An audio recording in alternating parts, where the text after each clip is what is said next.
Aku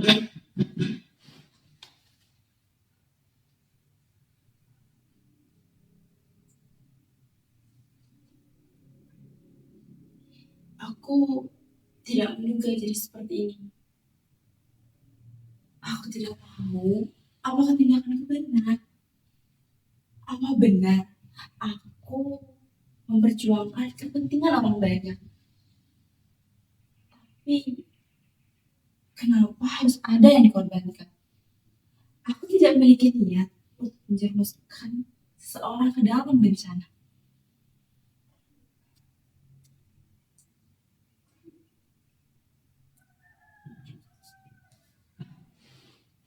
Tapi kabar dari Kades yang baru saja aku dengar tadi bisa jadi salah satu puncak keberhasilan dari apa yang selama ini aku lakukan.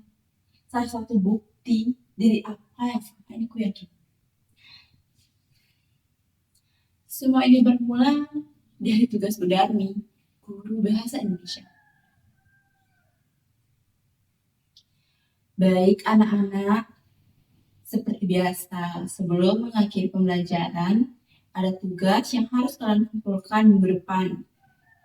Tugasnya itu coba kalian buat karangan-karangan menarik tentang tempat tinggal kalian. Karangannya boleh apa saja, boleh tentang kearsipan desa, tempat-tempat bersejarah, warga berprestasi, atau tentang orang tua kalian sendiri juga boleh kok.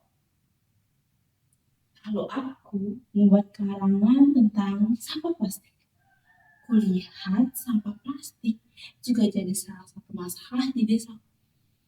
Banyak warga yang memiliki kebiasaan buruk membuang sampah plastik sembarangan. Pinggir jalan, got, sungai, bahkan kebun pun penuh dengan tebaran sampah plastik. Ada sih beberapa warga yang memiliki kesadaran untuk membakar sampah plastik. Tapi itu bukan tindakan yang benar. Asal pembakaran dari sampah plastik sangat berbahaya. Dan lebih kesayang lagi, pemerintah desa tidak mau turun tangan mengenai masalah ini. Aku tidak tahu kenapa. Ya saja di desaku tidak ada tempat pembuangan sampah sementara. Aku menulis karanganku dengan jelas dan cermat. Aku juga sertakan beberapa kutipan wawancara yang sudah kulakukan dengan orang-orang di desaku. Bu Darmi suka sekali dengan karanganku.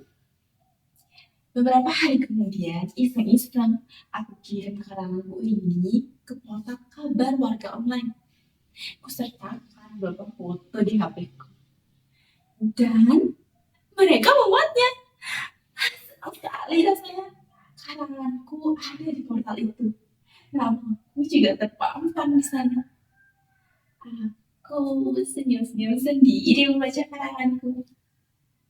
Karena senang, iseng-iseng aku menulis lagi artikel tentang desaku.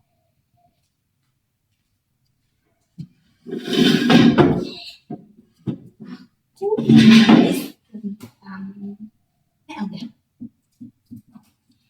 seorang nenek yang berusia 80 tahun yang masih jadi satu-satunya pengrajin keranjang bambu di desa. Ibuku bilang, dulu desaku ini jadi pusat penghasil keranjang bambu. Kebun penuh dengan tanaman bambu. Pelan-pelan mulai menghilang karena sebagian tanahnya dijual warga untuk dijadikan tempat perumahan. Aku menulis karanganku dengan jelas, mengirimnya dan dibuat lagi. Senang sekali rasanya. Lama-kelamaan aku jadi ketagihan menulis artikel tentang desaku, lalu mengirimnya. Ketika itu aku menulis tentang panorama desa. Ada sebuah bukit di desaku yang sangat mempesona. Masih hijau, rindang, dan lumut dari perumahan warga.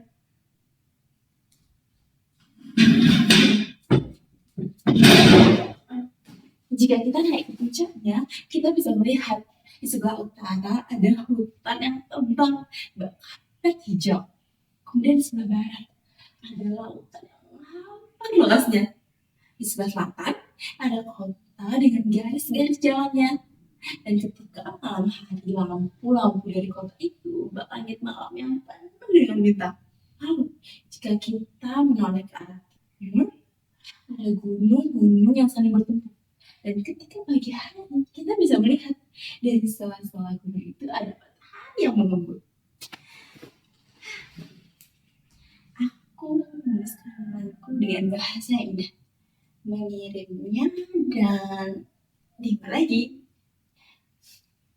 Gara-gara artikel yang aku tulis, banyak orang-orang yang datang ke bukit itu.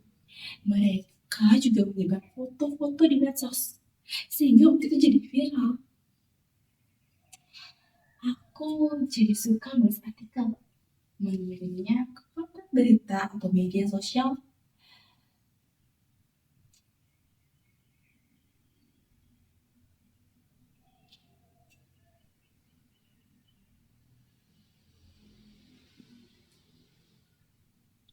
Aku jadi suka menulis artikel lalu mengirimnya ke portal berita atau media sosial.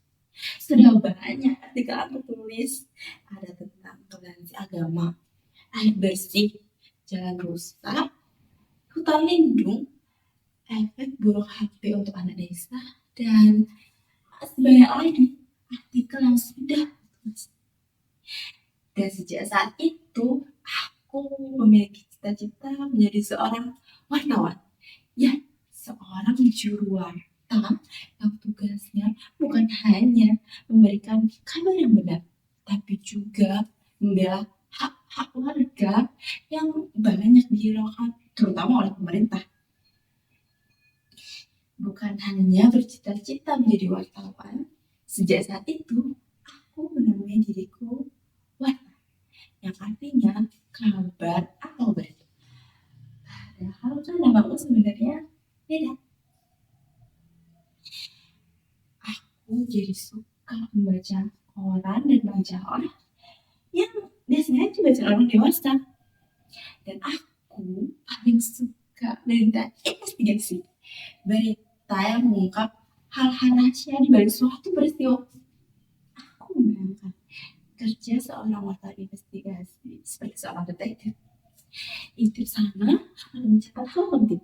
Intip sini, catat lagi. Sana catat, sini catat. Lalu tidak lupa dengan skrek. Kemudian mewawancarai tokoh yang tidak mau disebut namanya. Kami jamin Bapak aman. Kami akan merahasiakan nama Bapak. Wah, aku membayangkan itu pekerjaan yang sangat seru. Wartawan investigasi, tapi kerjanya seperti seorang detektif. Gara-gara demen sama berita investigasi, aku jadi kecanduan untuk melihat hal di balik hal-hal rahasia di balik suatu peristiwa. Kadang curiga, jangan-jangan banyak hal seperti bahaya juga sih. Itu juga yang menjadi salah satu kejanggalanku tadi. Berawal dari artikel yang aku tulis, aku melibatkan diriku dalam sebuah investigasi. Karena banyak orang mulai datang ke bukit itu. Kemudian warga-warga juga mulai menikmati pemasukan dari wisata itu. Aku senang karena telah berkontribusi kepada desaku melalui artikel yang kutulis. Lalu muncullah ide dari Pokades.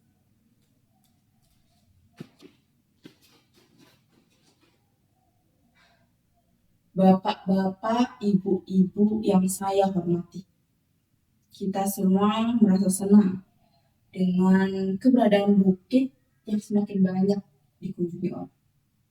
Warga juga mendapat penghasilan dari wisata bukit itu.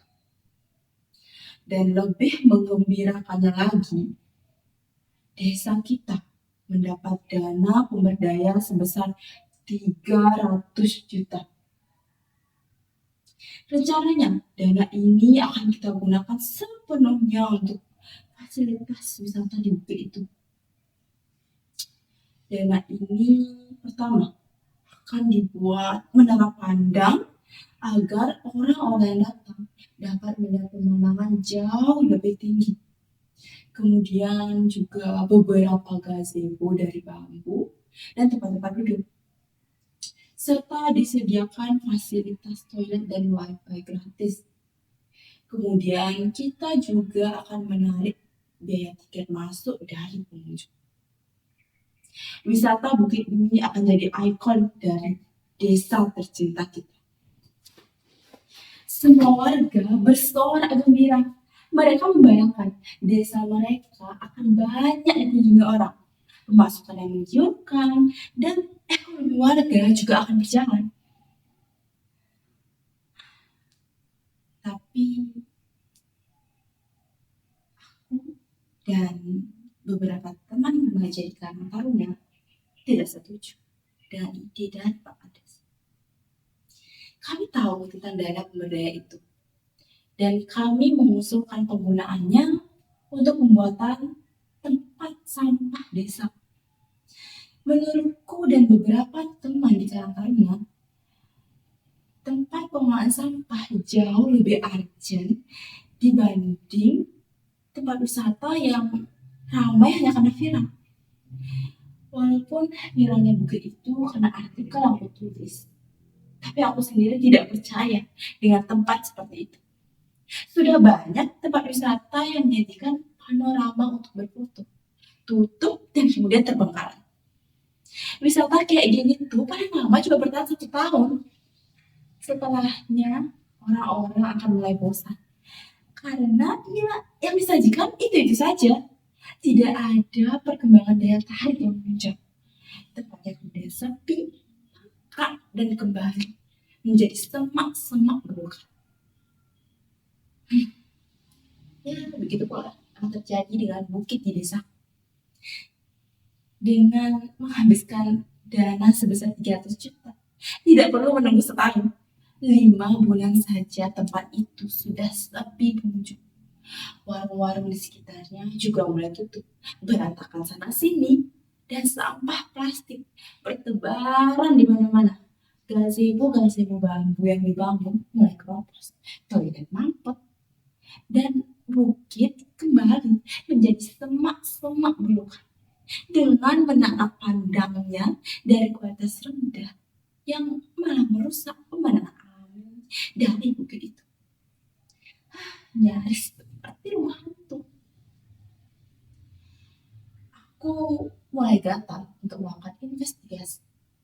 Aku melihat desa tetangga yang sama-sama mendapatkan dana pemberdayaan sebesar 300 juta.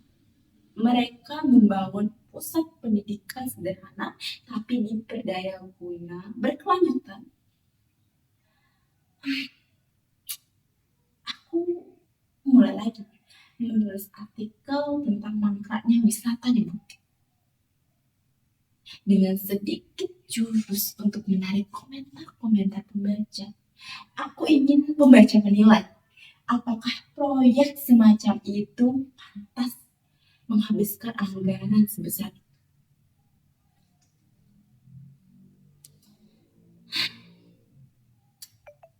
Dan teman-teman tahu bagaimana tanggapan dari pembaca? Luar biasa. Aku bacakan ya beberapa komentarnya.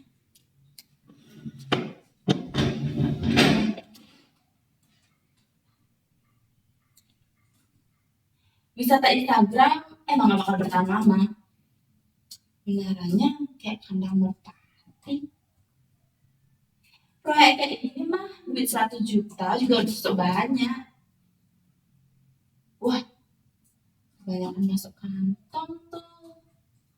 Usut saja. Pak Gubernur, ini coba dicek laporan penggunaan dananya. Dan masih banyak lagi komentar yang sebagian besar tidak setuju dengan proyek itu yang menghabiskan anggaran sebesar 300 juta. Kabar itu cukup heboh sehingga banyak wartawan yang datang ke desaku lalu menulis laporan temuan mereka. Kasak kusuk tentang Pak Kades korupsi dana pemberdaya mulai terdengar, terutama di kalangan warga. Mereka tidak tahu bahwa akulah juru warta pertama yang mengungkap masalah itu. Mereka tidak tahu bahwa nama penulis itu adalah nama. Kehebohan itu terjadi 3 bulan yang lalu. Ya, 3 bulan yang lalu. Seperti biasa, berita heboh di desa hampir sama dengan berita viral di medsos. Heboh, kencang, panas, ngehits dalam beberapa waktu saja, lalu menghilang bagai iklan. Aku tidak hirau dengan kehebohan itu. Tugasku sebagai juru warta sudah kutunaikan.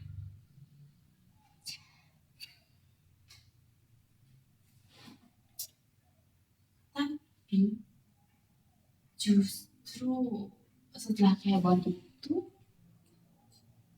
kabarnya baru saja didengar. Aku dengar dari orang di depan rumah kalau Pak Kades ditangkap di kantornya oleh kejaksaan karena penyalahgunaan dana pemberdayaan dari pemerintah provinsi.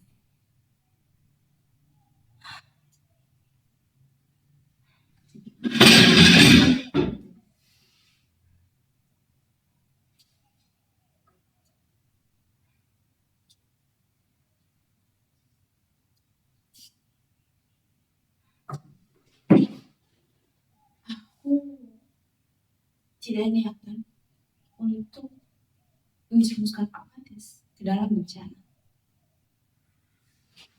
Aku juga tidak punya kepentingan atau dendam apapun padanya.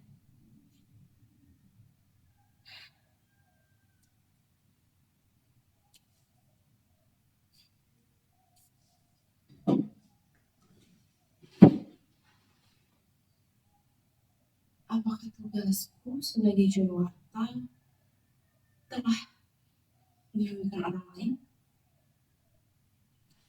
Telah mencelakakan Pak Kades kah?